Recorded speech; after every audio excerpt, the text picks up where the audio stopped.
Welcome to Popternative, where we dive into topical discussions from the worlds of pop culture, social media, and sports. Here is your host, Peter Remoliotis, aka PD Beats. Hello and welcome to the Popternative podcast. This is the podcast and talk show where we have digital discussions on the worlds of TV, film, pop culture, social media, everything really, depending on the guest. We talk about it all. As always, I'm your host, Peter Remoliotis. On social media, you know me as PD Beats. You'll recognize my guest from a show called Vida, which is on Stars. We're with Chelsea Rendon. Chelsea, welcome to Popternative. Hello, thank you for having me. No problem. How's the quarantine been for you so far? So far, good. Pretty happy. Super lazy, watching a lot of TV. But the last 2 weeks, I've been trying to be a little bit more active. So technically, I worked out twice last week, and that's like a win for me. But yeah, pretty good. Pretty good. Can't complain. I've been staying home, staying safe. You mentioned you're watching a lot of TV. I feel like the last 5 years, been talking to some of my other guests. I mean, it's been like the golden age television. Like the quality of shows out there right now is insane. It's insane. Oh, it's insane. But I also watch stuff from I just finished watching Criminal Minds, which I think had 15, 16 seasons. Did you finish it all? Yeah. So I had watched it all before, but then I finally was finishing it right now. Especially the last few seasons I hadn't seen. And then I am in the middle of binge watching NCIS. Which I'd seen the first 9 seasons on Netflix before, but now I'm in season 11 and they have up to season 15. So those are my long-term shows that I've been watching. I remember it's obviously I've been doing it now because, quarantine, we're watching a lot of stuff. But I remember there's always shows that I'll binge in the summer, that I never watched before, and I'll watch all 9 seasons. So I remember for me it was I was really when Orange is the New Black came out, I binged that, I was 5 seasons behind. So I usually don't do that anymore. The same thing with Suits. So it's congratulations for binging that many. I can't. That's insane. Yeah. And then even before before we started the interview, we talked about Shameless, and I had seen the first few seasons. I think I saw them at least until season 5, but I hadn't seen the recent ones. So when I booked it, I was like, okay, I need to go back and watch just so that I'm more up to date with what's going on. Yeah. And so that was another binging experience that I had last year. And we'll get to that, and we'll talk about that a little bit. We'll talk about Vida and Stars as well, because that's fantastic. But before that, specifically about you, I mean, I want to know when you decided that you wanted to do storytelling and acting and performing. When was that a kind of possibility for yourself? I came out the womb ready to do it. I feel like I started acting professionally when I was 6 years old. Okay. So I've been doing it my entire life. And I was always just that crazy outgoing kid that was super into being weird and putting on a show, whether that was singing or dancing or acting. And, luckily I've been able to do it my entire life and just have fun. Absolutely. It's what was there kind of you said acting at 6, but did you do did you do music? Did you do theater? Did you do dancing? Did you do any other kind of modes of storytelling? So when I started acting, I took acting classes, I took dance classes. So when I was little, I took ballet, jazz, tap, acting. Dancing is storytelling. Yeah. So, but there was a class every weekend that was 6 hours of ballet, jazz, tap, acting, singing, and it was a 6-hour class, and then lunch was also a part of the acting. That's when people would eat while other people were performing and stuff. So it was different genres of dance in one session. So it was it was Saturday every day. You were there from 8 in the morning until and whatever time. And you would do ballet and then jazz and then. So it's what was it when you go to the ice cream parlor? What's it called when it's the ice cream the 3 different flavors in it? The Napoleon, I think it is. Napoleon. So it was kind of like that. Yeah, it was crazy, but it was super fun. And then as a kid, I did sing. I don't sing as an adult. I still go to karaoke and I feel confident in myself, but I actually haven't had singing lessons as an adult, which is something that I kind of want to do too, especially because so many things end up being some sort of musical thing, even if it's not a musical, but all of a sudden somebody breaks out into a little song and you're like, oh, what? That person knows how to sing. Absolutely. So I want to kind of touch back into that because again, the last singing class I had was when I was 9. But yeah, I just kind of, it's in my bones. Yeah, no, for sure. So Vida on Stars, congrats on that, by the way. It's fantastic. Thank you. And it's just it's an exciting, like it. Tell us a little bit about, for my like I've seen it, but like for my viewers that haven't, tell us a little bit about your character. What can we expect? It's a different show, right? It's different, yes. It's very much in your face. It's very much body positive and like the nudity is out there, the sexuality is out there, but it all comes from a beautiful place. Like it's not just to sell sex. It's because these characters are experiencing these certain things. Yeah. But my character, luckily, is a virgin, 21-year-old virgin. Mari, who's a young woke activist from the neighborhood that just fights for what she believes in and is against gentrification. And if you believe in gentrification, then you are her enemy. And this is the last season, and I'm really excited because she also has an ICE storyline where she's fighting ICE. And yeah, we have our season finale coming up this weekend. I'm sad to say bye. I mean, there's also like on Netflix, like Gentified, which is also about gentrification. Yeah. I did an interview with JJ Soria, and I called it Gentified. I said Gentified, and he was like, it's Gentified. No, Gentified. But the thing is, there was like, I saw a bunch of interviews where people call it Gentified, so they're obviously like. Oh yeah, some people may not know, but yeah, so it's Gentified. Specifically, the term Gentified or Gentifier is gentrification by Latinos to Latinos. So it's from the people to the people in the brown community. So that's why there's gentrification and then there's gentification, where again, it's a brown person doing it to another brown person. So our gentrifier on our show is Nelson. And then also we consider the sisters gentifiers. But you see a little bit more of that into season 2 and going into season 3 that they're not really doing it. They're really just trying to survive. Mm-hmm. So it's interesting conversation starters. What do you think are elements of the show that make it kind of hit stride with the audience? Because I find there's a lot of different things going on in Vida. Yes. I find it looks like it's captivating. Yeah. Yeah. Because that's important these days. These shows are filmed. Sure. It's like excellent. The cinematography. They're killing it. Cinematography is amazing. I think the biggest thing that draws the audience to the show is that all the storylines are universal. You can plop it anywhere and it can work. And, everybody can relate to grieving. Everybody's lost a loved one. They can relate to the family issues, the, sister on sister stuff, or me and my brother stuff. The fact of the LGBTQ aspect of it, like now it's definitely more acceptable than it was 20 years ago, per se, and so we all have a connection to that. The gentrification is happening everywhere, even though our show is set like on the east side of LA and like Boyle Heights, East LA, but like it's happening everywhere. When you think about New York or when you think about Florida, Texas, like it's literally happening everywhere. But I think that's the biggest thing. And then also because our show is brown talent, you know what I mean? Like we're brown actors portraying brown characters, and the writers were all brown. So they wrote these characters as just human beings instead of stereotyping them and like, okay, you're going to be this and you're going to be that. Like we are just human beings that are so layered and so flawed.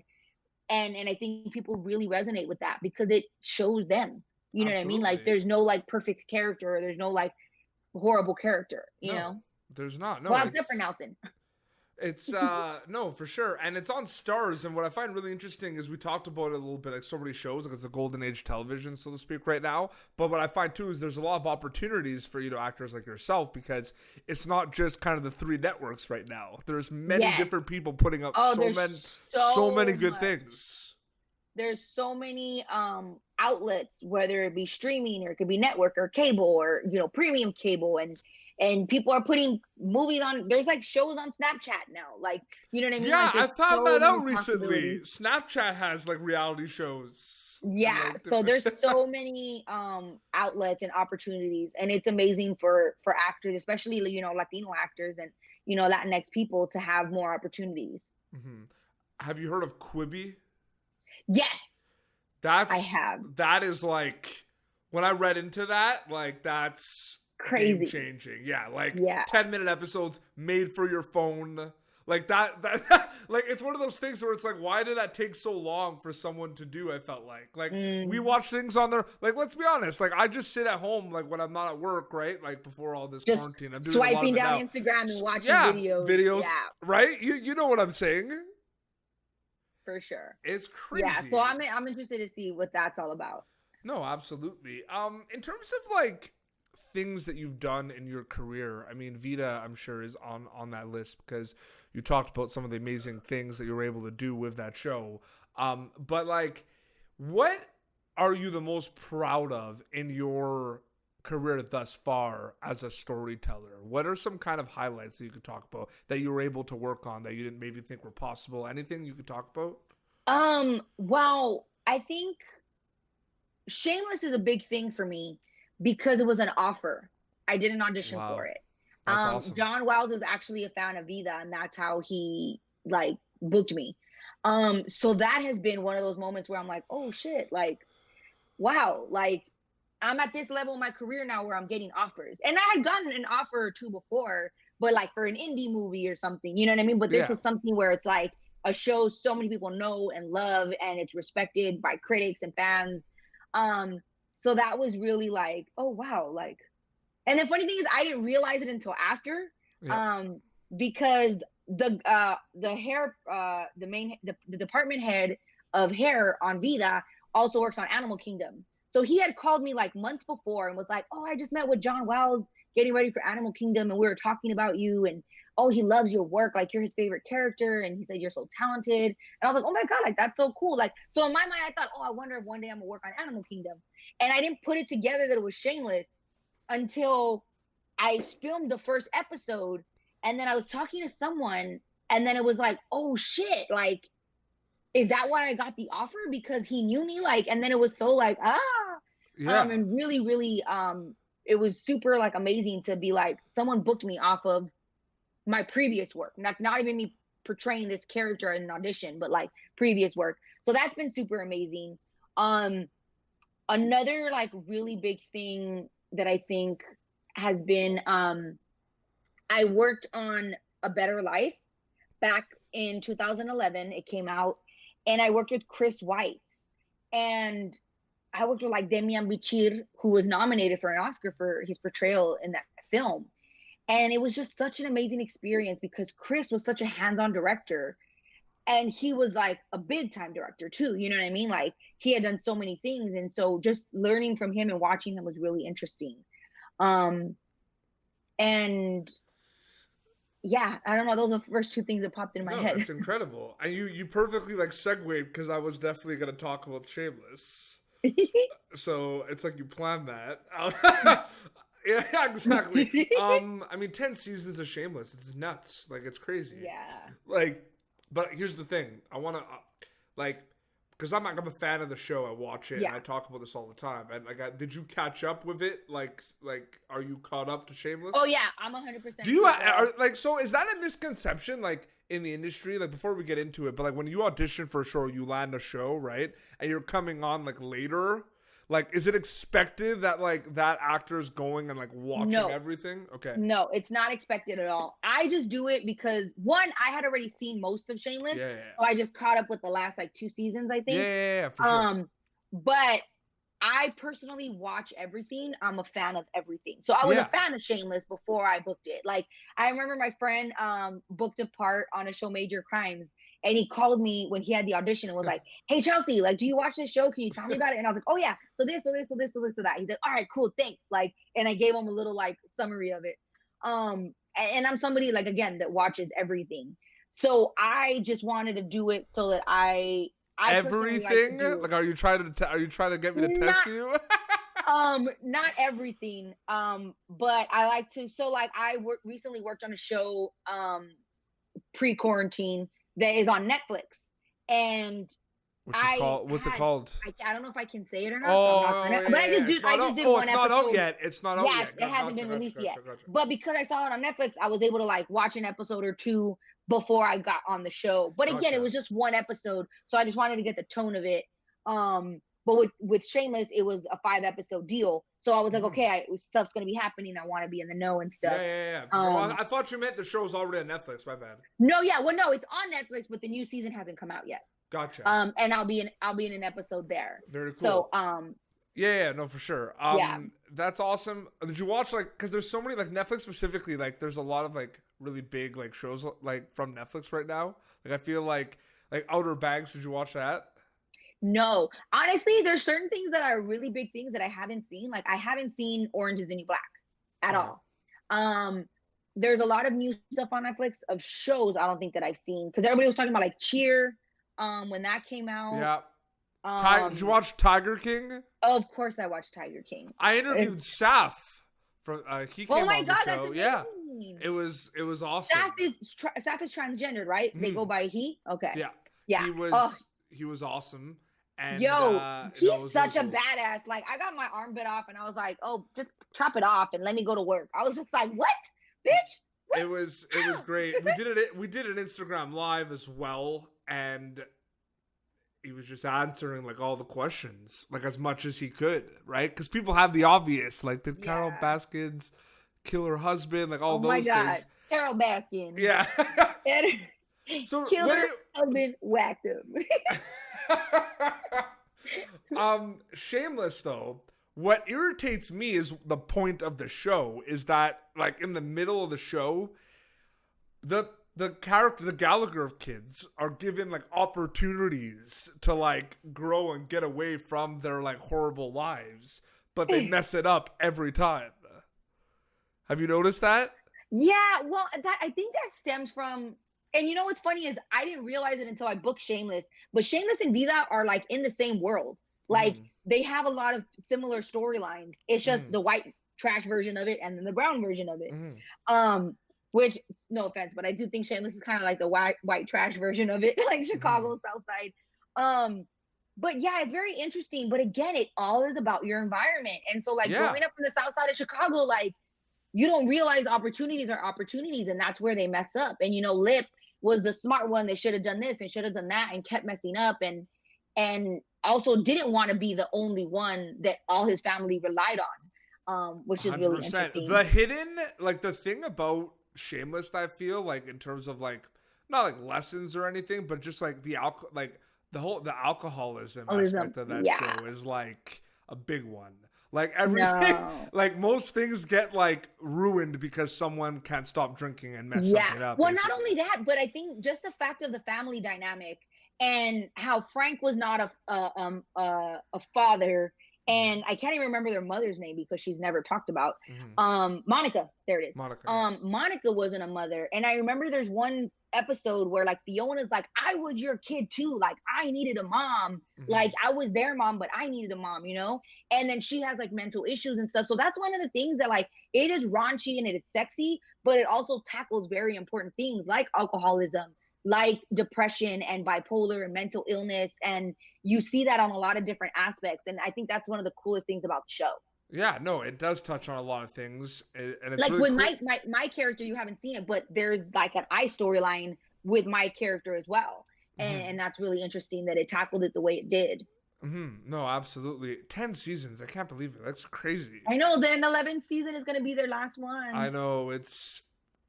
They were actually supposed to start production the week that the shutdown started. Yeah, I actually read about that. I did read about that. No, but that's great. But it's like it's good that I mean, 11 seasons. I mean, it comes to a point though where it's like, are you able to kind of write as, like, it's 11 seasons, right? Like, how much more can you write almost, you know what? Right? The interesting thing is when a show like Shameless, because it's about family, you can write about it forever. Because things are changing. You know what I mean? Like, and that's why shows go on. Like, I think, like, even Grey's Anatomy, it's on, like, its 17th season or something. Yeah. And, you know, the only thing for me personally, like, I love Grey's Anatomy, but the story used to be so focused on the doctors with the patients. When now it just became about the doctors. And then it doesn't interest you as much. Like, it's not as deep as it once was. So that's the thing where I can see, like, they're losing sort of something there. But like, for Shameless, like, again, there's so much storyline. Like, now Well, you didn't even see it. But like characters transitioning into a different part, like Totally. I don't know if you know, no, this happened this season. Well, I'm a spoiler for you, but you haven't seen it. It's your fault. You know, Lip has a baby. You know, I know and that. seeing him, yeah, like he's seen him become a father, and what does that mean for him? You know, and spoiler. Well, I think you probably that's know like something. Like, the spoilers. thing about Lip's baby is like it's like I'm on all the groups, right? Like it's posted. Like you can't like you. So can't... you know about the wedding at the end. Yeah, of the wedding. Yeah, you know what I mean. So then now it's seeing them juggle being in a marriage together, because they've had like issues and stuff in the past, but they've been like, nah, I love you and I want to be with you. And so like, what is our ship name? I don't know what Mickey and Ian's ship name is. It's something with their last name, not Gallagher. It's Mick something. I don't know. But on like, top of my head, I forget Mickey's last name for some reason. It's Mandy, Mickey and Mandy. Mickey and Maddie. Mickey Milkovich. Milkovich, yeah. So it's Gallagher-vich or Galgovich. That's their ship name. Yeah, but like, so everybody loves them. And again, it's seeing this badass gay man who kicks ass, who's gay. And you know what I mean? Like, so that's super cool to see. And then again, you can go on with that story, you know, and then you have Debbie and Carl that are getting older, Liam's that getting older. So like, you really could continue the story for as long as you want. Liam's character is like interests me like crazy. Like he's the best. Christian himself was probably like, he's the cutest little thing, and he's so proper. And it's so funny to see like him as Liam and then see him as Christian, because he would be like, oh yes, ma'am. And I'm like, did you just call me ma'am? Like, I know, I'm not crazy. A ma'am, you know, but he was so respectful, and it was really funny. But yeah, that whole cast was really, really dope, and and it was really fun, and working with everybody. Very quickly, you mentioned Grey's Anatomy. I just got, because I'm from Canada, and we have a show. We have Global. We have a show called it's called Nurses. It's a medical drama, but it's about nurses. And it has Tara Scovey, who is Polly Cooper in Riverdale, and it has Jordan Johnson Hines, who's in Suits and Upload, and it's cool because it's like a medical drama like focused on nurses. That's interesting. Which is interesting for sure. But Chelsea, thank you so much for coming on Popternative. I really had a good time chatting with you. Yes, it was so much fun. I love talking about Grey's Anatomy and Shameless and Vida. And Sandy Sidhu, who's on Nurses, was also on Grey's Anatomy as well. Oh, awesome. So it's pretty cool. It's cool to see like when like an ensemble cast comes like together for a show, and then seeing like what they've all done like previously. Before or after, yeah, like I like that. Well, it's like you like coming from Vida, right, on Shameless, right? It could be used as like a marketing tactic almost. I would like, that's when I talk to people about it, I'm like, yo, Vida and Shameless are so similar. Like, if you're a fan of Shameless, you can easily watch Vida and love it. Absolutely. Where can people follow you on social media? And they can watch Vida on Stars, correct? Yes. Get the Stars app. There's a trial. And our season finale is this weekend. So you could literally binge it all in a day. But you can follow me on Twitter and at Instagram at Chelsea Rendon. I'm the only one. So I got to use my actual name. And yeah, I'm pretty active, and I try to keep in touch with people and answer people's questions. Amazing. Well, thank you so much for coming on the show, and I wish you all the best, and congrats on the success of Vida. Thank you so much. Have a good one. Stay safe. Absolutely. You too. Well, this has been Popternative. YouTube.com/Popternative for previous episodes. Be sure to check out Chelsea Rendon in Vida on Stars. And until next time, this is Chelsea Rendon and PD Beats signing off. Thank you for tuning in to Popternative. Make sure to check out our past episodes of Popternative on YouTube. Be sure to like Popternative on Facebook and follow us on Twitter. This has been an Autograph Communications production.